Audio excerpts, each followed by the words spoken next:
C'est l'heure de vous informer. Bienvenue à tous, les titres de cette grande édition. 48 heures après l'élection à la Chambre haute du Parlement, le bureau a pris officiellement possession de ces lieux ce jeudi lors d'une cérémonie de remise et reprise entre le bureau provisoire et le bureau définitif au Palais du Peuple. Près de 16 000 cas potentiels, dont 548 décès depuis le début de cette année. C'est le bilan officiel de Monkeypox en RDC rendu public par le ministère de la Santé publique. La situation qui touche cette province du pays est urgente sanitaire. Et puis Emmanuel Hassani Walosomba, l'artiste concepteur du visuel des armoiries nationales de la RDC, Justice, Paix, Travail, a tiré sa révérence ce jeudi dans un hôpital à Kinshasa. Dans cette édition, vous suivrez l'héritage intemporel du patriarche Hassani Walosomba. Voilà tout pour les principaux titres. Madame, Monsieur, bonsoir. Je l'ai annoncé, 48 heures après l'élection à la Chambre haute du Parlement, le bureau a pris officiellement possession de ses bureaux ce jeudi. C'était lors d'une cérémonie de remise et reprise entre le bureau provisoire et le bureau définitif au Palais du Peuple. Suivez Jean-Michel Sama dans ses propos sélectionnés par Ebenezer Bwanga.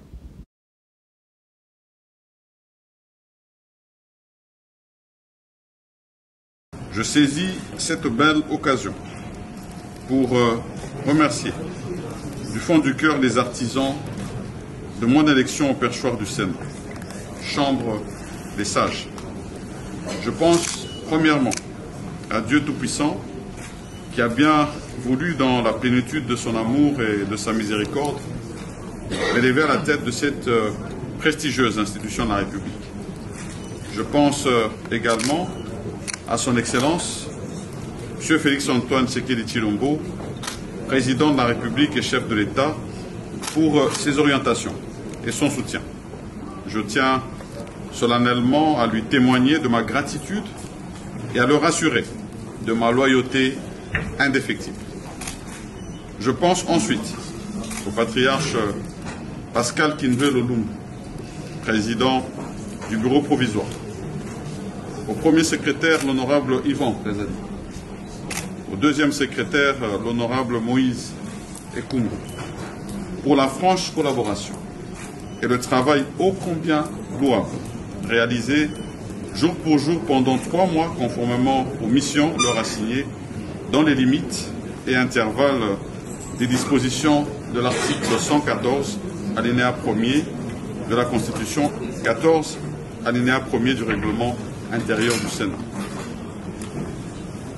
C'est aussi le lieu pour moi de remercier enfin tous les collègues sénateurs qui ont porté leur choix sur mes collègues membres du bureau et sur moi-même en vue de conduire le Sénat, notre maison commune, durant cette 4e législature de la 3e République.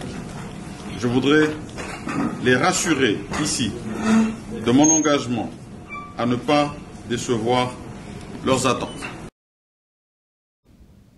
Pour le deuxième vice-président du Sénat, Modeste Bahati Lukwebo, l'heure est au travail de qualité pour des résultats palpables au profit du pays et son peuple en puisant dans ses ressources intellectuelles, morales, humaines pour redorer l'image du Sénat.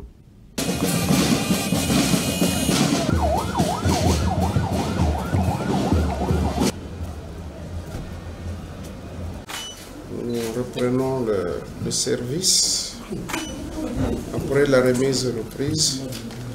Maintenant, c'est le travail.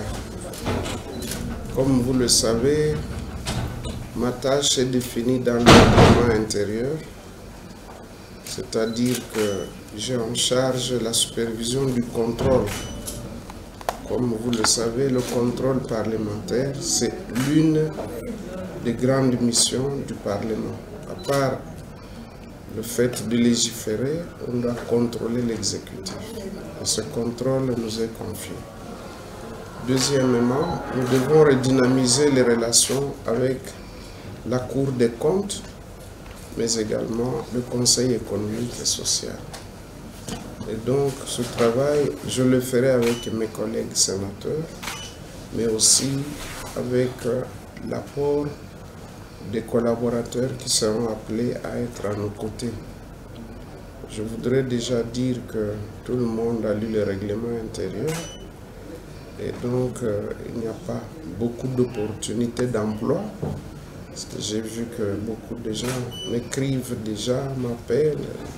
Il y en a qui se considèrent comme déjà membres du cabinet. D'autres se donnent même déjà la fonction de chef de cabinet. Ça ne va pas être facile. L'espace est très réduit, mais avec le peu de collaborateurs que nous aurons, nous allons sûrement accomplir notre tâche parce que c'est nous qui donnons l'impulsion du travail. Ce n'est pas le nombre de collaborateurs qui compte. Pour le reste, je voudrais vous remercier pour cet accompagnement, tous azimuts, en toutes circonstances. Dieu a fait grâce, Dieu a agi, les sénateurs ont agi et ils ont porté leur dévolu sur ma modeste personne. Eh bien, j'apporterai tout ce que j'ai comme ressources intellectuelles, humaines, morales, pour que notre bureau puisse réussir, le bureau que conduit le président Sam Kondé, Kyenge Jean-Michel. Merci beaucoup. Maladie de monkeypox, le dernier rapport épidémiologique du ministère de la Santé publique, Hygiène et Prévention sociale est alarmant. Selon ce rapport, près de 16 000 cas potentiels, dont 548 décès depuis le début de cette année. Suivez Roger Kamba, ministre de la Santé publique. Il fait face actuellement à l'épidémie de variole du singe, qu'on appelle aussi le monkeypox. Ce virus touche actuellement plusieurs pays. Depuis le début de cette année 2024, 17 pays africains, dont notre pays, la RDC, sont confrontés à une résurgence de ce virus. Ces symptômes sont bien connus.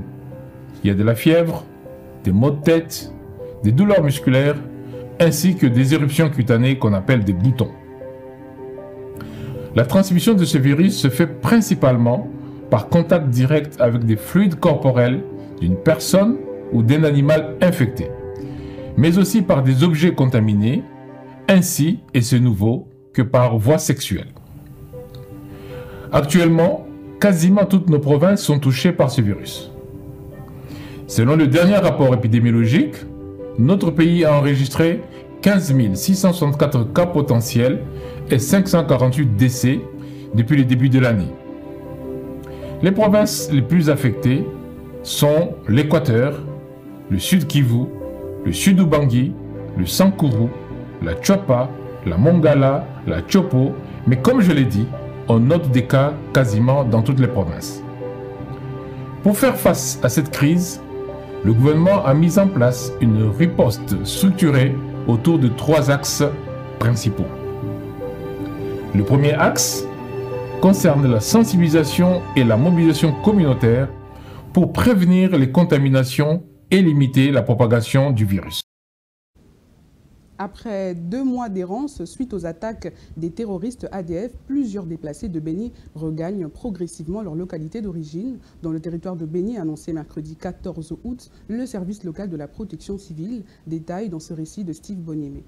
Selon les responsables de la protection civile, Béni, qui indique avoir observé un retour progressif de déplacés depuis 1 mois, les déploiements des forces armées congolaises et ougandaises dans la région rassurent ce ménage qui retourne dans ces zones autrefois ciblées par les attaques de rebelles, ADF et d'autres groupes armés locaux.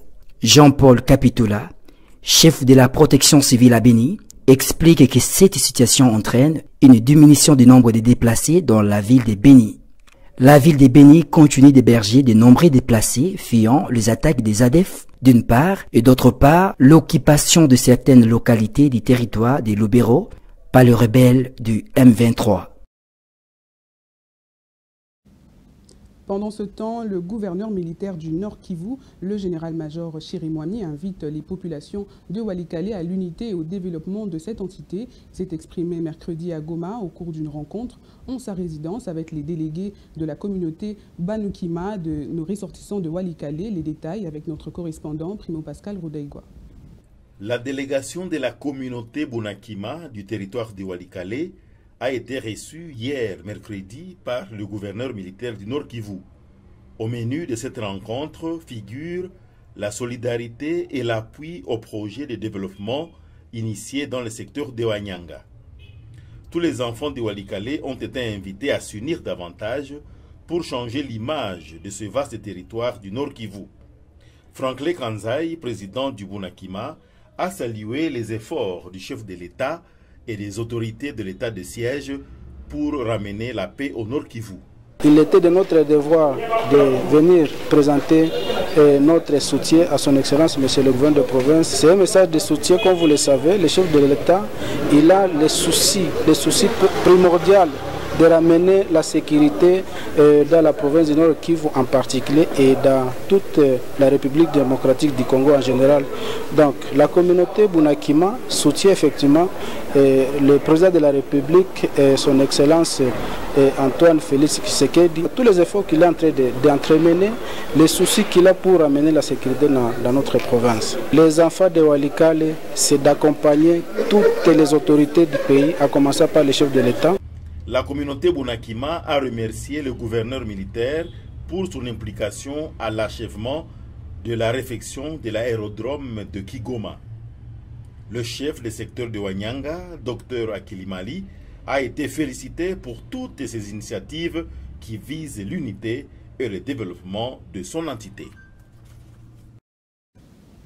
La série d'incendies dans la ville de Bukavu a consumé plus de 2000 maisons en l'espace d'un mois, en laissant plus de 6000 ménages sans abri. La société civile exige l'extension de la ville, demande au gouvernement provincial de disponibiliser un camion anti-incendie dans chaque quartier de la ville. Crispin Kalangiloa pour le reportage.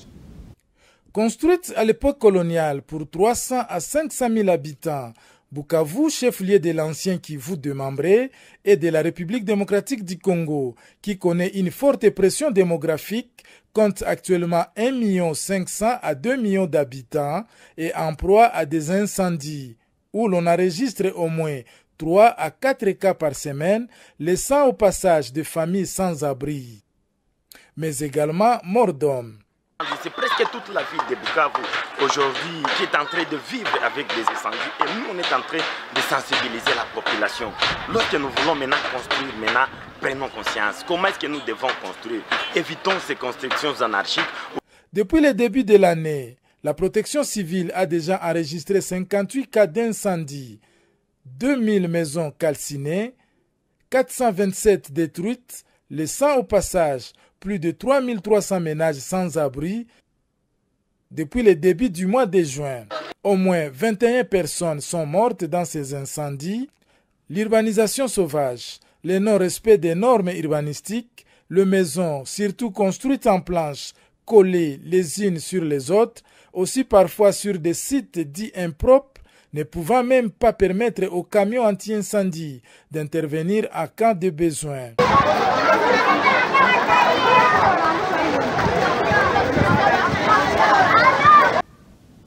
La FEC, les opérateurs économiques, le SAEMAP et la société civile composante mine de la province du Sud Kivu ont salué le courage du gouverneur de la province, Jacques Pouroussi Sadiki, dans sa volonté d'apporter des solutions aux problèmes de ses administrés à travers des actions déployées sur terrain et réformes courageuses. Reportage. Au devant du gouverneur du Sud Kivu, le professeur Jean-Jacques Pouroussi Sadiki, les opérateurs économiques œuvrant dans le secteur minier, la Fédération des entreprises du Congo FEC, section mine, des responsables des services étatiques se sont réunis pour aplanir des vies afin d'évaluer l'observance des engagements pris par les entreprises et coopératives après avoir bénéficié des moratoires portant allègement de certaines mesures. L'autorité provinciale a félicité les entreprises minières qui continuent de respecter les conditions fixées pour une exploitation saine, profitable aux communautés locales et pouvant aider à booster la reconstruction de la province qui a besoin des fonds nécessaires pour financer ces nombreux projets de développement et par-dessus, tout permettre au gouvernement provincial du Sud Kivu d'avoir les moyens de sa politique, conformément au programme de gouvernance du gouverneur Jean-Jacques Pouroussi Sadiki, soucié de voir le gisement de sa province contribuer à son décollage, conformément à la vision du chef de l'État, Félix-Antoine Tshisekedi. Et donc, il était question de voir comment régulariser ce secteur. Nous sommes très contents qu'on s'est mis d'accord. Pour les négociants, c'est-à-dire ceux qui collectent les minerais auprès des coopératives et les amènent ici, payent les taxes, les transportent, les exportent. Cela, nous avons levé la mesure des suspensions que nous avons imposées au secteur minier. Donc dès demain, ils peuvent déjà reprendre leurs activités et commencer à exporter leur cargaison de minerais, à savoir la cassiterite, le coltan, etc. Je suis content que nos partenaires de la FEC sont d'accord avec nous. Et c'est comme ça qu'en s'étant mis d'accord, ils vont encore continuer à signer l'acte d'engagement. Je crois qu'ils peuvent reprendre leurs activités. Nous sommes très très contents parce qu'ils ont accepté aussi de contribuer, de donner une contribution concrète aux finances de la province. Et on est très très contents pour ça.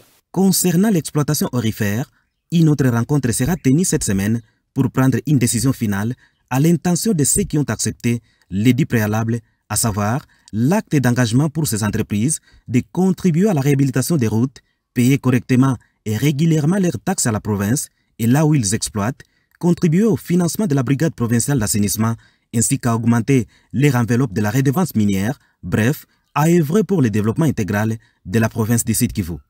Auparavant, le professeur Jean-Jacques Pouroussi Sadiki, gouverneur du Sud Kivu, a pris part à la toute première réunion interinstitutionnelle à l'Assemblée provinciale. Ici aussi, plusieurs questions de développement ont été débattues de vive voix et des orientations ont été données. Opération coup de poing dans la ville de Kinshasa. Le mal de l'insalubrité est profond, certes, mais pas impossible à vaincre, une confession de certains analystes qui redoutent un éventuel échec au regard de la méthodologie de travail adoptée par le gouverneur Daniel Bumba, une approche qui rappelle l'ère Ngobila. Lancée en début de semaine, l'opération coup de poing rappelle déjà une époque récente à l'allure où la machine est pilotée. Les stratégies employées pour lutter contre l'insalubrité ne sont guère différentes. Il y a lieu de s'interroger sur les résultats lors de l'évaluation prévue dans 45 jours. Ceci dit, pourquoi avoir lancé l'initiative alors que le problème est loin d'être compris afin d'envisager des solutions durables? Le gouverneur Bumba appelait à revoir ses calculs pour éviter un échec probant dans un terrain aussi glissant. L'immensité et la complexité de la tâche exigent du procédé avec une méthodologie tout autre. Installer des poubelles publiques sur les différents coins de rue, embarquer les médias dans la bataille avec un programme d'éducation bien ficelé, prévoir un mécanisme d'évacuation régulière des poubelles, cuirer les caniveaux et nettoyer les abords, cuirer les différentes rivières de la ville, engager des cantonniers à rémunérer correctement, rendre opérationnel le service d'hygiène des communautés. Les communes sont là quelques éléments susceptibles d'aider à la réussite de l'opération coup de poing initiée par les nouvelles autorités de la capitale Kinshasa. Le taux d'exécution des travaux de reconstruction du pont Kibali dans le Haut-Ouélé est estimé à 70%. Les travaux entrepris à une vitesse de croisière malgré les multiples difficultés rencontrées, surtout pendant cette période pluvieuse où la montée des eaux est inévitable. Le taux d'exécution des travaux de la reconstruction du pont Kibali est estimé à 70%. Les travaux ont repris avec une vitesse de croisière malgré les multiples difficultés rencontrées surtout pendant cette période pluvieuse où la montée des eaux est inévitable. La première et grande partie de ces travaux qui consistait à renforcer des culées de part et d'autre ainsi que la pile intermédiaire était déjà achevée. C'est ce qu'a fait savoir le directeur provincial de l'Office des routes Haut-Ouélé, Junior Swami. Là, pour votre information, nous sommes déjà à plus de 70% déjà comme taux d'exécution physique. Nous avons fini la pile intermédiaire. Et ensuite, il y a la culée côté Ouacha que nous sommes en train de finaliser dans les 2 jours ici. Pendant que ces travaux traînent, les habitants rencontrés sur place se lamentent vu que la rentrée scolaire pointe déjà à l'horizon où les élèves éprouvent des difficultés pour traverser. Certes, il y a des énormes difficultés parce que vous allez comprendre que la population éprouve des difficultés pour le mouvement. Par exemple, il y a la rentrée scolaire qui pointe déjà à l'horizon. Il y a des enfants qui sont en Dourba, qui étudient de l'autre côté. Il y a des ceux qui sont de l'autre côté, qui étudient à Dourba. Donc les parents s'inquiètent trop. Ces enfants, si la rentrée s'annonce et si la rentrée est effective, est-ce que ces enfants vont étudier ou pas? Les mouvements, ça inquiète un peu la population. Toujours dans la province du Haut-Ouélé, on apprend le début ce mercredi 14 août 2024 des travaux d'assainissement au sein du marché central de Douembé. Une satisfaction totale pour les usagers. Chose promise, chose faite. Les travaux d'assainissement du marché Souroro-Bourges, communément appelé Douembé, ont bel et bien débuté ce mercredi 14 août, comme avait promis les chefs du marché par les biens de son secrétaire la semaine dernière. Au nom du chef de secteur Souroro, Sa Majesté Dieudonné Souroro, les secrétaires du marché Souroro-Bourges appellent les usagers de ces marchés à accompagner ces projets. Biso nyonso tozala likanisi moko totia na maboko topesa na maboko na bandeko baye na biso tozali tosimbana pote musala wana ekende liboso. De son côté, Paul Assoma, le directeur général de l'association sans but lucratif Action sociale pour la promotion du développement ASPD en sigle, rassure la population sur la stabilité de l'assainissement dans ces marchés pour prévenir la santé de tous. Les déchets dégagés gaz wana eza gaz moko toxique. Soki totiki yango bana baza tout autour ya zando oyo eza na ba malade oyo tokoki ko gérer yango lisusu te ekoko bima na kati ya ba déchets oyo. Très satisfait de cette action caritative, la population sur place a manifesté sa joie en appelant les uns les autres à s'approprier ces projets, à prendre des dispositions nécessaires afin que cette situation ne se répète. Quelles que soient les difficultés, mais ils continuent à travailler. Et ils travaillent très bien, ils sont courageux. Et nous sommes très contents.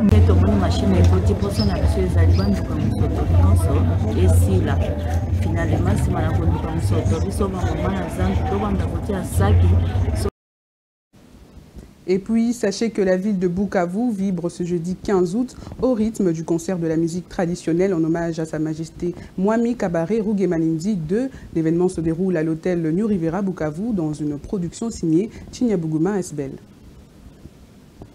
Resté pendant longtemps dans l'anonymat, Emmanuel Hassani Walosomba, l'artiste concepteur du visuel des armoiries nationales de la RDC, Justice, Paix, Travail, a tiré sa révérence. Ce jeudi, dans un hôpital à Kinshasa, Jad Mbiango revient sur l'héritage intemporel du patriarche Walosomba. Figure importante mais méconnue du grand public, le patriarche Emmanuel Hassani Walosomba est décédé à Kinshasa en provenance de Kisangani, son fief, alors qu'il venait pour rencontrer la ministre de la Culture, Art et Patrimoine, Yolande Elébé. L'artiste ne meurt pas, dit-on. La création la plus fulgurante d'Emmanuel Hassani, qui va pérenniser son nom, reste les armoiries nationales, justice, paix, travail, qui symbolisent les valeurs fondamentales du pays depuis son indépendance. L'histoire de ces armoiries remonte à 1961, alors qu'il était élève à Kisangani, où son dessin a remporté un concours national organisé par le gouvernement congolais, témoignant de son talent artistique et de sa marque indélébile dans l'histoire de la République démocratique du Congo. Outre la récompense d'une moto lui décernée par Jean Bamanissa Saïdi, alors gouverneur de la province orientale, l'ancien président Joseph Kabila a décoré Hassani Walosomba de la médaille de mérite des arts, sciences et lettres à Kinshasa en 2004, soulignant ainsi l'importance des artistes dans l'histoire de la RDC. Le deuil d'Emmanuel Hassani Walosomba se tient à Kisangani. Il y a lieu d'espérer des obsèques à la hauteur du potentiel du défunt à Kinshasa. Le patriarche s'en est allé, mais les griffes de son talent placé sur les armoiries nationales continueront de servir la République et inspirer les générations futures. Ainsi s'achève ce journal. Revoici ses grandes lignes. Après 48 heures, après l'élection à la Chambre haute du Parlement, le bureau a pris officiellement possession de ces lieux ce jeudi lors d'une cérémonie de remise et reprise entre le bureau provisoire et le bureau définitif au Palais du Peuple. Près de 16 000 cas potentiels, dont 548 décès depuis le début de cette année. C'est le bilan officiel de Monkeypox en RDC rendu public par le ministère de la Santé publique. La situation qui touche 7 provinces du pays est une urgence sanitaire. Et puis Emmanuel Hassani Walosomba, l'artiste concepteur du visuel des armoiries nationales de la RDC, Justice, Paix, Travail, a tiré sa révérence ce jeudi dans un hôpital à Kinshasa. Merci de votre fidélité à Congo 26 Télévision, la chaîne de l'unité nationale.